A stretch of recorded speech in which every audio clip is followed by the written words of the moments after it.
Hello good morning. അപ്പോൾ പതിവ് പോലെ ഇന്നും രാവിലത്തെ ഒരു വീഡിയോ തന്നെയാണ് കേട്ടോ. എൻ്റെ ചാനൽ ആദ്യമായിട്ട് കാണുന്നവരൊന്ന് സബ്സ്ക്രൈബ് ചെയ്ത് സപ്പോർട്ട് ചെയ്യണേ.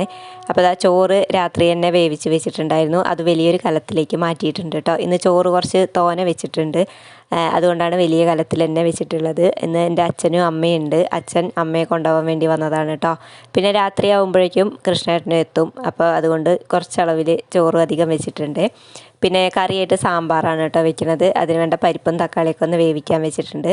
പിന്നെ ഇന്നത്തെ ഒരു പ്രത്യേകത എന്താണെന്ന് വെച്ചാൽ ഇന്നെൻ്റെ പിറന്നാളും കൂടെയാണ് കേട്ടോ. അപ്പോൾ അമ്മയും അച്ഛനും ഉള്ളത് കൊണ്ട് തന്നെ ചെറിയ രീതിക്കൊരു സദ്യ ഉണ്ടാക്കാമെന്ന് വെച്ചു. സദ്യ എന്നൊന്നും പറയാൻ പറ്റില്ല കേട്ടോ.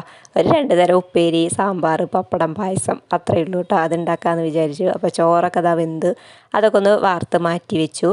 ഇനി ഉപ്പേരിക്ക് കാബേജും ബീൻസും കൂടെയാണ് കേട്ടോ ഉപ്പേരി വെക്കുന്നത്. അപ്പോൾ അതും കൂടെ അടുപ്പത്ത് വെച്ചിട്ടുണ്ട്. പിന്നെ കായും വെള്ളപ്പയറും ഇട്ടിട്ട് ഒരു എലിശ്ശേരിയും കൂടെ ഉണ്ടാക്കണമെന്ന് വെച്ചിട്ടായിരുന്നു. അപ്പോൾ അതിന് വേണ്ട കാര്യങ്ങളും റെഡിയാക്കി. ഞാൻ കഷ്ണങ്ങളെല്ലാം തലേ ദിവസം തന്നെ മുറിച്ച് വെച്ചിട്ടുണ്ടായിരുന്നു കേട്ടോ. ഇന്ന് രാവിലെ പൊന്നുവിൻ്റെ സ്കൂളിലേക്കും കൂടെ ഒന്ന് പോകണം.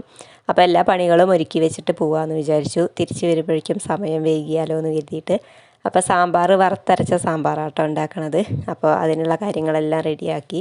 ബ്രേക്ക്ഫാസ്റ്റായിട്ട് ഇന്ന് നൂൽപുട്ടാണ് ഉണ്ടാക്കിയത്. കടലക്കറി ഉണ്ടാക്കിയിട്ടുണ്ടായിരുന്നു കേട്ടോ. അപ്പോൾ അതിന് വേണ്ട നൂൽപുട്ടിന് വേണ്ട കാര്യങ്ങളൊക്കെ അത് അവിടെ ഇങ്ങനെ പീച്ചി വെച്ചിട്ടുണ്ട്. പിന്നെ പായസം ചെറുപയർ പരിപ്പാണ് കേട്ടോ ഉണ്ടാക്കണത്. അധികം മധുരമൊന്നും ഇടാണ്ടാണ് ഉണ്ടാക്കിയിട്ടുള്ളത്. മധുരമൊന്നും കഴിക്കാൻ പറ്റില്ല. അച്ഛനും അമ്മയ്ക്കും ഷുഗറുണ്ട്. പിന്നെ അപ്പോൾ എല്ലാം ആയി, പായസവും റെഡിയായി. അപ്പോൾ അത്രയേ ഉള്ളൂ കേട്ടോ. സബ്സ്ക്രൈബ് ചെയ്യാൻ മറക്കരുത്. അപ്പോൾ എല്ലാവർക്കും താങ്ക്